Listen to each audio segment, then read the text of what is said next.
अक्सर लोग हमें मजाक में पूछ लेते हैं कि तुझे सब कुछ पता ना, गिन के दिखा मेरे सर पे कितने बाल हैं। और हम उसी वक्त एक छोटा सा नंबर उठा के उसके मुंह पे फेंक देते हैं, लाइक 15,555 गिन ले।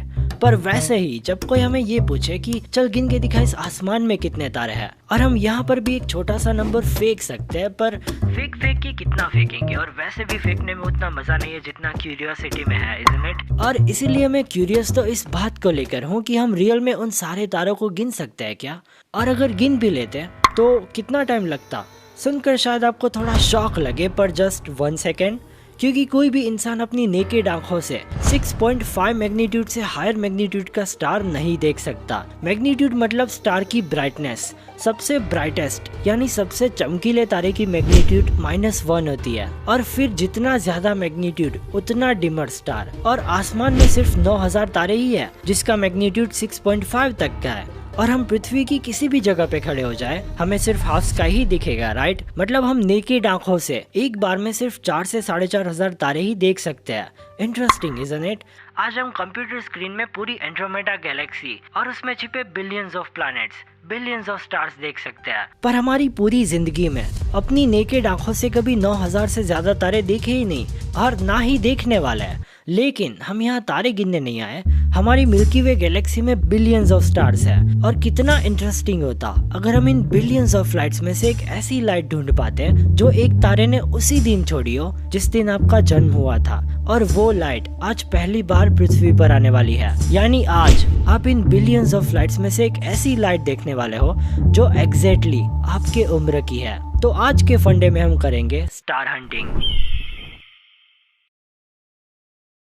फर्स्ट ऑफ ऑल, ये स्ट्रिक्टली साइंटिफिक है, यहाँ कोई एस्ट्रोलॉजी या हॉरोस्कोप इन्वॉल्व नहीं है। This video is purely based on data calculated by NASA itself. अब क्योंकि हमें स्टार हंटिंग के लिए नासा के डेटा की जरूरत पड़ेगी, तो अगर हम डायरेक्टली विकिपीडिया में जाकर नासा के डेटा में घुस जाएंगे तो फिर से वो कुंभ के मेले जैसा हो जाएगा, और हमारी गेटसेटफ्लाई फंडा फैमिली का हर एक मेंबर आसानी से स्टार हंटिंग कर सके। इसीलिए हम पहले सिंपल मेथड से जाएंगे। पहले हमें जाना है freeant.net वेबसाइट पर। वो सारी लिंक्स और वेबसाइट जो हम इस वीडियो में यूज करने वाले हैं वो डिस्क्रिप्शन में दे रखी है। So just relax and have fun। पहले वेबसाइट के नीचे फाइंड माई स्टार बटन है जिस पर क्लिक करना है। यहाँ पर ऑब्जर्वेशन डेट मतलब हम किस दिन उस तारे को ऑब्जर्व करना चाहते हैं। बाय डिफॉल्ट ये प्रेजेंट डेट लेता है। मैंने जब ये वीडियो बनाया तब 28 तारीख थी, तो यहाँ 28 तारीख है। बर्थ डेट की जगह पे हम कोई भी तारीख डाल सकते हैं। यहाँ पर हम जो तारीख डालेंगे उसी दिन एक तारे ने जो लाइट यानी लाइट के फोटोन्स छोड़े होंगे, और वो हमारी ऑब्जर्वेशन वाली तारीख पे पहली बार पृथ्वी पर आने वाले होंगे। मैं यहाँ 5 जनवरी 1986 डाल देता हूँ। मत पूछना ये किसकी बर्थ डेट है, ओके? और ईयर के ऑप्शन में अगर हमें कोई स्पेसिफिक डेट नहीं डालनी है तो पूरा साल भी डाल सकते हैं, पर हम यहाँ स्पेसिफिक डेट के साथ जाएंगे। अब फाइंड बाय बर्थ डेट पर क्लिक करना है और हमें मिलेगा एक दिमाग घुमाओ chart. But don't worry guys and girls, ये वीडियो अब और भी ज्यादा इंटरेस्टिंग होने वाला है। चार्ट के लेफ्ट साइड में हमें टोटल 5 तारे के नाम मिले हैं। मतलब नासा के डेटा के मुताबिक टोटल 5 स्टार है जिन्होंने 5 जनवरी 1986 के दिन जो लाइट छोड़ी थी वो आज यानी 28 तारीख को पृथ्वी पर पहली बार आने वाली है। अब सबसे पहले हमें फोकस करना है मैग्नीट्यूड की कॉलम पे। जैसे कि मैंने कहा था कि हम अपनी नेकेड आंख से 6.5 मैग्नीट्यूड से हायर मैग्नीट्यूड वाले स्टार नहीं देख सकते, तो यहाँ 6.5 से कम सिर्फ 2 ही है। मतलब इन 5 में से HR 5256 और GI 75 ये 2 स्टार है जिसे हम नेकेड आंख से देख सकते हैं। अगर हम इनके मैग्नीट्यूड पे कर्सर लेके जाएंगे तो हमें और इन्फॉर्मेशन मिलेगी कि very faint, visible only under dark skies. मतलब ये दोनों तारे इतने चमकीले नहीं है, इसीलिए हमें नेकेड आंख से दिखेंगे पर डार्क साइड में और धुंधले से दिखेंगे। अगर आपके पास बाइनोक्यूलर या फिर टेलीस्कोप है तो आप हायर मैग्नीट्यूड वाले स्टार भी देख सकते हो। अगर हम हायर मैग्नीट्यूड वाले स्टार पे कर्सर रखेंगे तो यहाँ भी हमें और इन्फॉर्मेशन मिलेगी कि हमें कौन सी स्पेसिफिकेशन के बाइनोक्यूलर या टेलीस्कोप यूज करने पड़ेंगे इन हायर मैग्नीट्यूड वाले स्टार्स को देखने के लिए। पर अभी के लिए हम फोकस करेंगे नेकेड आंख से दिखने वाले तारे पर, और स्पेसिफिकली हम GI-75 पर फोकस करेंगे क्योंकि इसका मैग्नीट्यूड HR 5256 से कम है, इसलिए ये ज्यादा ब्राइट और क्लियर दिखेगा। अब नेक्स्ट कॉलम है ऑफसेट। ऑफसेट मतलब हम टाइम में कितने आगे पीछे हैं हमारी ऑब्जर्वेशन की तारीख से, जैसे कि +14 मतलब हमारी उम्र के फोटॉन्स और लाइट जो हम देखना चाहते हैं वो आज यानी ऑब्जर्वेशन की तारीख से 14 डेज के बाद पहली बार पृथ्वी पर आने वाली है। वैसे ही -30 मतलब वो 30 दिन पहले ही पृथ्वी पर आ चुके हैं। और अगर किसी स्टार के ऑफसेट में ब्लू स्टार होता जो हमारे चार्ट में नहीं है, मतलब उसके फोटॉन्स एग्जैक्टली आज ही आने वाले हैं। अब नेक्स्ट कॉलम है कॉन्स्टिलेशन। कॉन्स्टिलेशन मतलब तारों का एक ग्रुप जो एक इमेजिनरी पैटर्न क्रिएट करता है। फॉर एग्जाम्पल किसी एनिमल की या फिर कोई इमेजिनरी इंसान की, भगवान की या फिर कोई भी पैटर्न। तो यहाँ पर GI-75 स्टार कैसियोपिया कॉन्स्टिलेशन के अंदर आता है। अगर हम कैसियोपिया पर क्लिक करेंगे तो ये हमें ले जाएगा विकिपीडिया पर, और यहाँ हमें इंफॉर्मेशन मिलेगी कि कॉन्स्टिलेशन नॉर्थन स्काई में है या साउथर्न स्काई में, कॉन्स्टिलेशन की पैटर्न कैसी है जो यहाँ W आकार की है, और भी बहुत सारी इंफॉर्मेशन। लेकिन हम पूरा कॉन्स्टिलेशन नहीं, हमें इस कॉन्स्टिलेशन में मौजूद एक सिंगल स्टार देखना है, राइट। तो इसके लिए पहले कैसियोपिया कॉन्स्टिलेशन के आगे जो येलो स्टार है उस पर कर्सर रखना है। कर्सर रखते ही हमें इस टूल टिप में एक नंबर दिखेगा HIP = 8362, और ये नंबर को नोट कर लेना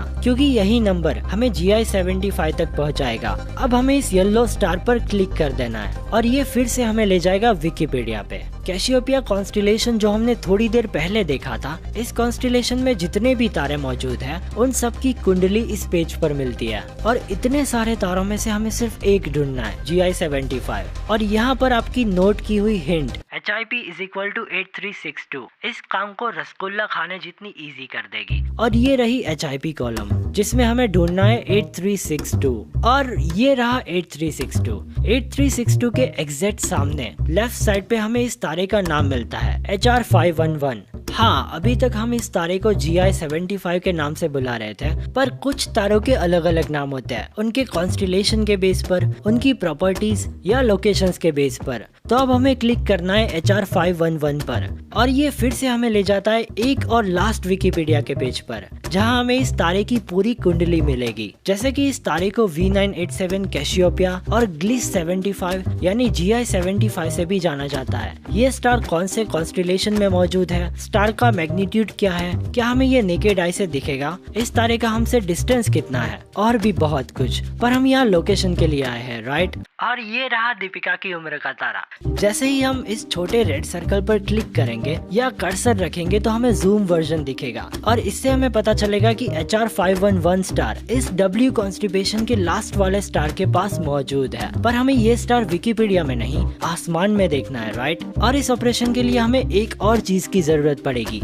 एक ऐसी एप्लीकेशन जिसमें हमें पूरा स्काई मैप दिखे। और स्काई मैप के लिए बहुत सारी एप्लीकेशन है, पर मैं यहाँ स्टार चार्ट यूज करूंगा। आप अपने पसंद की कोई भी स्काई मैप एप्लीकेशन डाउनलोड कर सकते हो, क्योंकि प्रोसेस सब में सेम ही रहने वाली है। सबसे पहले आपको AR मोड ऑन करना है, इससे मोबाइल की डायरेक्शन के साथ मैप भी घूमेगा।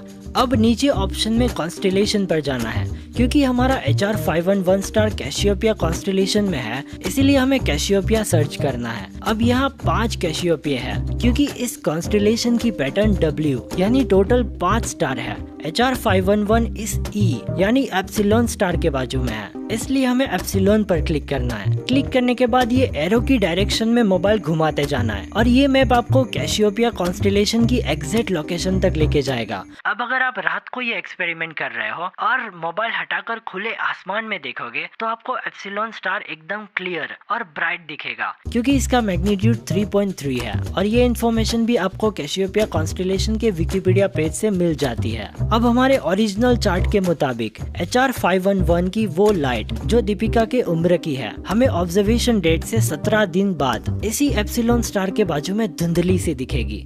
Interesting journey, isn't it? अब लास्ट में कुछ और जरूरी चीजें डिस्कस करते हैं। जरूरी नहीं है कि आपको हर स्टार के लोकेशन विकिपीडिया में मिल जाए, क्योंकि बहुत फेंट यानी धुंधले तारे की लोकेशन विकिपीडिया में अवेलेबल नहीं होती। पर फिर भी अगर आपको देखना है तो नासा को कॉल करना पड़ेगा, या फिर सिर्फ डेट बदल के किसी और तारे को एक्सप्लोर करो। Have fun. इस वीडियो को आपके फ्रेंड्स और स्पेस लवर्स के साथ शेयर जरूर करना, लाइक और नीचे कमेंट में भी जरूर बताना ये वीडियो आपको कैसा लगा। और अगर अभी तक आपने गेट सेट फ्लाई फंडा को सब्सक्राइब नहीं किया है तो गर्ल्स एंड गाइस सब्सक्राइब करके नोटिफिकेशन बेल ऑन जरूर कर लेना। See you in the next video, enjoy.